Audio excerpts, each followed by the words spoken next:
अध्यात्म विज्ञान कोई धर्म या संप्रदाय नहीं है, ये स्पिरिचुअल साइंस है जो कुदरत के कानून पर आधारित है। ये विज्ञान पूरे ब्रह्मांड के सभी रहस्यों को उजागर करता है और जीवन के सभी पहलुओं को समझने के लिए एक नई दृष्टि देता है। इसी को आर्ट ऑफ विजन कहते हैं, दुनिया को देखने की एक नई दृष्टि, जो अध्यात्म विज्ञानी परम पूज्य स्वामी श्री कमलेशानंद जी के निर्देशन में सनातन सत्य का अनुसंधान कर हमारे जीवन को प्रकाशित करे। जय सच्चिदानंद। भाइयों और बहनों, मातृशक्ति को नमन। स्नेह स्नेह हमारी सत्संग आगे बढ़ती जा रही है, गति पूर्वक, स्थिरता पूर्वक, आनंद पूर्वक, रुचि पूर्वक, क्योंकि जो ज्ञान देने वाले वो अनुभवी पुरुष है, वो स्वयं साक्षात ज्ञान दे रहे हैं। तो ऐसे स्वामी जी को आप सभी की तरफ से बहुत बहुत हमारी कृतज्ञता। जय सच्चिदानंद। जय सच्चिदानंद। स्वामी जी, ये एपिसोड हम अध्यात्म साधना को समर्पित करते हैं कि किस तरीके से हमारी साधना का पुरुषार्थ करें। तो साधना की जब बात आती है तो प्रतीति, जागृति और अनुभव, तीन बातें सामने आती है। तो ये तीन चीज क्या है और क्या तीनों एक ही है, एक दूसरे के विरुद्ध है या एक दूसरे के पूर्वक है, तीनों कंपाउंड है और तीनों से कैसे प्राप्ति होती है, और अल्टीमेटली जो है अनुभव को कैसे हम जो आगे बढ़ा करके मुक्ति को प्राप्त कर सकते हैं। कृपया इस सूत्र को थोड़ा सा खोल करके बताइए। प्रश्न के लिए धन्यवाद। देखो, आध्यात्म जगत के अंदर जो चीज पाना है उसकी पहले प्रतीति चाहिए, और प्रतीति को आगे बढ़ाने के लिए, अनुभव की ओर आगे बढ़ाने के लिए अवस्था में लक्ष्य चाहिए, और वो लक्ष्य रहेगा तो ही अनुभूति होगी।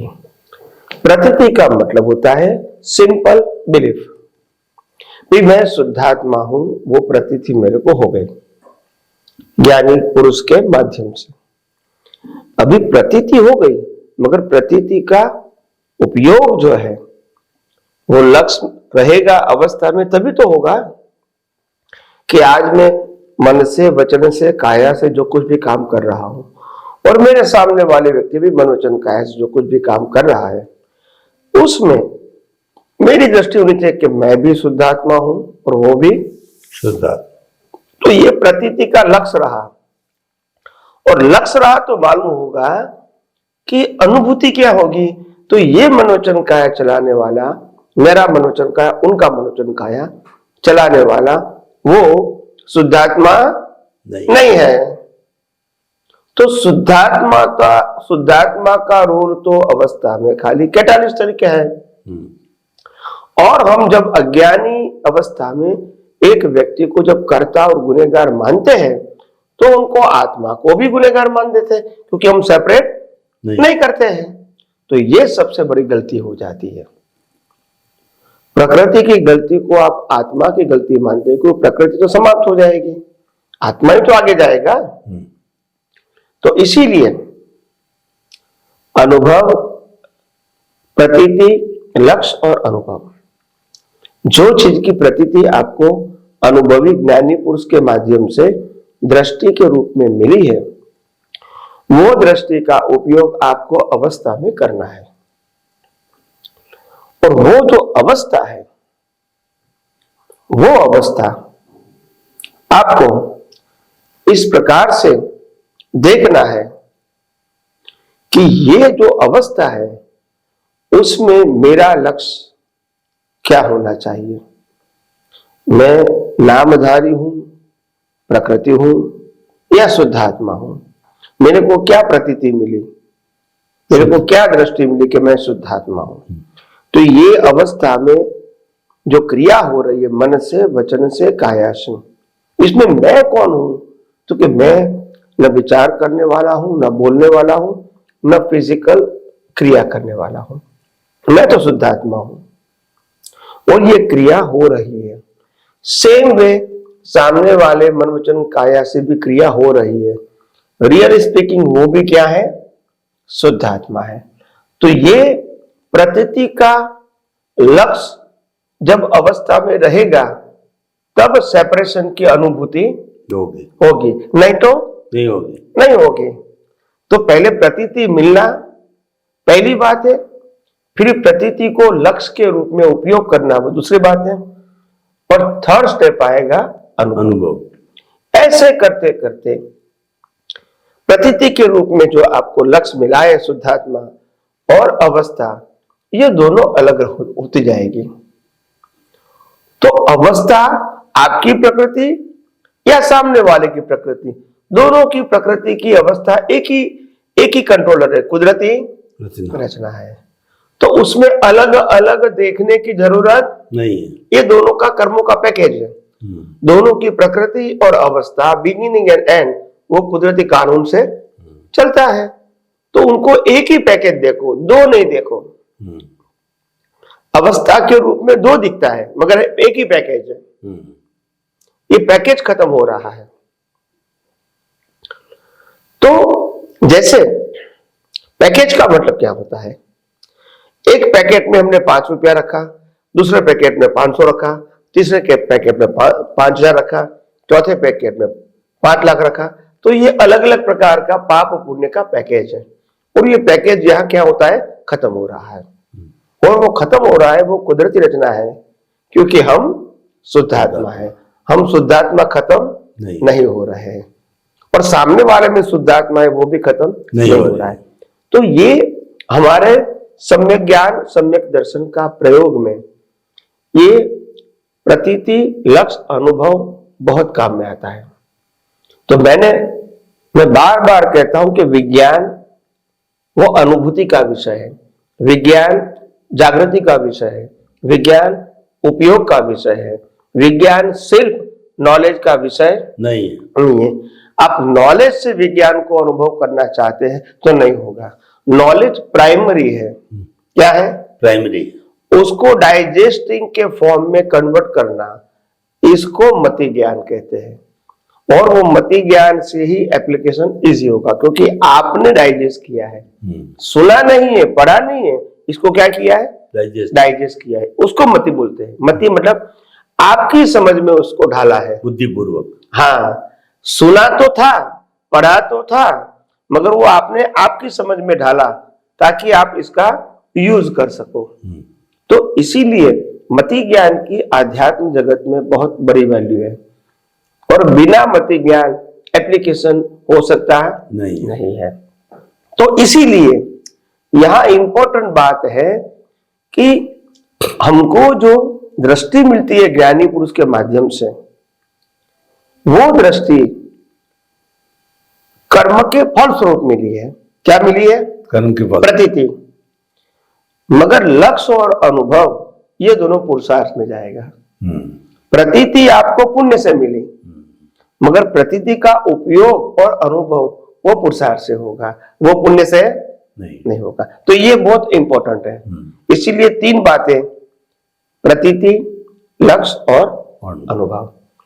तो प्रतीति प्राइमरी है, वो अनुभवी ज्ञानी पुरुष के माध्यम से दृष्टि के रूप में मिलता है और बाद में मति ज्ञान में कन्वर्ट करके आप इसका एप्लीकेशन करके अनुभव कर सकते हैं। इस प्रकार से आध्यात्म जीवन में हम आगे बढ़ सकते हैं। स्वामी जी, आपका बहुत बहुत धन्यवाद। प्रतीति जो होती है वो ये ज्ञानी पुरुष के द्वारा करवाई जाती है कि आप कौन हो, क्योंकि उनका विषय होता है, उनका अतिशय होता है। उसके माध्यम से वो अनंतानुबंधी कषाय को तोड़ करके आपको प्रतीति करा देते हैं कि आप शुद्ध आत्मा हो। लेकिन उसकी एप्लीकेशन, उसको बार बार जागृति या लक्ष्य के अंदर रखेंगे, वो जो प्रतीति करवाई वो मति पूर्वक जो है आपके भीतर डाइजेस्ट होकर के और फिर वो जागृति के रूप में लक्ष्य के रूप में आकर के और रेगुलर चलती रहे, इसी का नाम साधना है। और जब ये चलती रहेगी तो अनुभव में कन्वर्ट होती रहेगी, और ये अनुभव बढ़ते बढ़ते एक दिन केवल दर्शन, केवल ज्ञान और मुक्ति की अवस्था तक पहुंच जाएगा। तो कहने का अर्थ ये है कि ये एक पूरा सूत्र है साधना का है। इस साधना के तरीके से हमको करनी चाहिए। मात्र प्रीति जो ज्ञानी पुरुष से प्राप्त करने से हमारा कल्याण नहीं होगा, इसकी एप्लीकेशन लक्ष्य में रख करके बार बार करने से ही प्राप्ति होगी। बहुत सुंदर आपने स्पष्टीकरण दिया स्वामी जी। स्वामी जी, अब हम साधना की बात कर रहे हैं, तो कुछ मैं ऐसे सूत्र आपसे जानना चाहता हूं कि व्यक्ति जो है वो स्मरण करता रहे, चाहे बोल के करे, चाहे मानसिक रूप से करे, या कोई भी साधन अपना अपना श्वास के साथ करे। हर एक के अपने अपने साधन होते हैं कोई चीज को बार बार रिमेंबर करने का। तो ऐसा मैं शुद्ध आत्मा हमने तो जान लिया, लेकिन ये बार बार जो है हम किस रूप के अंदर इसको जो है उपयोग में लाएं, कुछ ऐसे सूत्र बताइए कि हृदयंगम होता रहे। क्योंकि जो लर्नर्स होता है उसको लर्निंग करनी होती है, और लर्निंग में अगर ट्रैक सही ले लिया जाता है, उसके पास साधन, उसके पास में विधान अगर बराबर सही होता है, तो वो सही तरीके से आगे बढ़ सकता है। तो ये किस तरीके से बार बार इसका स्मरण कराया जाए, ये हमें थोड़ा सा आप बताइए, ताकि हमारी साधना पुष्ट हो, मैं शुद्ध आत्मा एकदम हृदयंगम आ जाए, बार बार सोचना नहीं पड़े, याद नहीं करना पड़े, कि और सहज ही रूप से सरलता से उसकी अनुभूति हो जाए, तो ऐसा स्पर्श हो जाए। कृपया ऐसा बताइए। प्रश्न के लिए धन्यवाद। सबसे बड़ी बात यह है कि टूल्स तो बिल्कुल फिक्स और सिंपल है। आत्मा की अनुभूति के लिए आत्मा के अलावा जो कुछ भी अवस्था दिखती है, इसको कुदरती कानून और कुदरती रचना के रूप में देखने का प्रयास करना चाहिए। मगर प्रयास करने से पहले 3 बातों को समझ लो कि कुदरत क्या है, कुदरती कानून क्या है और कुदरती रचना क्या है।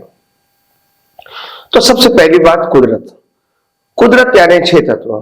कोई भी अवस्था 6 तत्व के बिना नहीं होती है। कई लोग कहते हैं कि 5 तत्व होता है। बात सही है कि अवस्था 5 तत्व की है, मगर अवस्था जानने वाला चेतन नहीं होता है, तो कौन जानेगा? कोई जान नहीं पाए। इसीलिए 6 तत्व बताया। छठा तत्व प्रोसेस में नहीं है। छठा तत्व विटनेस है। क्या है? विटनेस। वो प्रोसेस को जानता है। प्रोसेस 5 तत्वों में ही है, छठा में नहीं है। इसीलिए जो साइंस शब्द बोलते हैं वो 5 तत्व के ऊपर आधारित है, मगर 5 तत्वों को जानने वाला आत्मा नहीं है, तो कौन जानेगा? इसीलिए 6 तत्व का इंपॉर्टेंट बताया गया है। तो 5 तत्व में सबसे बड़ा तत्व है जड़ तत्व, और जड़ तत्व की अवस्था को सहाय करने के लिए बाकी के 4 तत्व है: गति सहायक, स्थिति सहायक, टाइम एंड स्पेस। तो गति जो जड़ तत्व है उनकी अवस्था को ये 4 तत्व लागू होते हैं। इनको गति सहायक चाहिए कोई भी अवस्था को, स्थिति सहायक चाहिए कोई अवस्था को, समय चाहिए और स्पेस चाहिए, तभी ये अवस्था की बिगिनिंग एंड एंड होगी।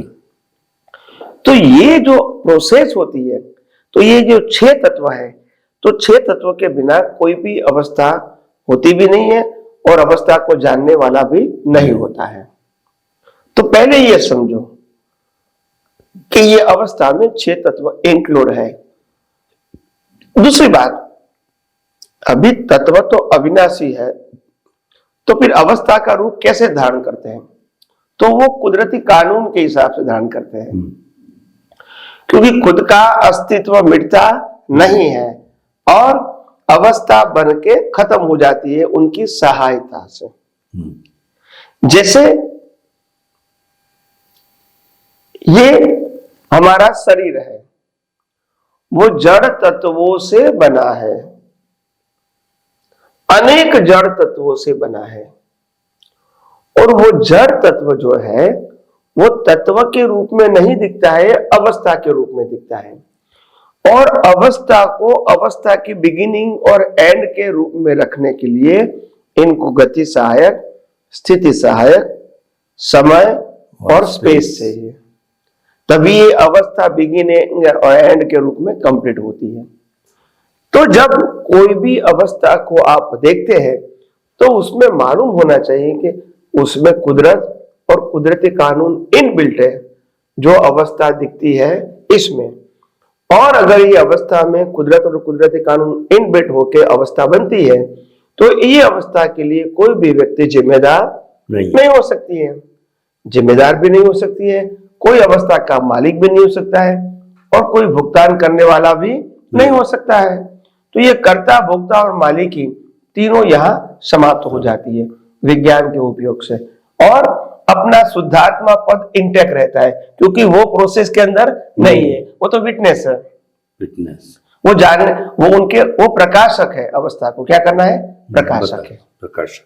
हाँ, तो इसीलिए ऐसा जानते हैं तो हमको मालूम होता है कि क्यों अवस्था में कोई कर्ता नहीं है, मालिक नहीं है, भोक्ता नहीं है और निर्दोष है।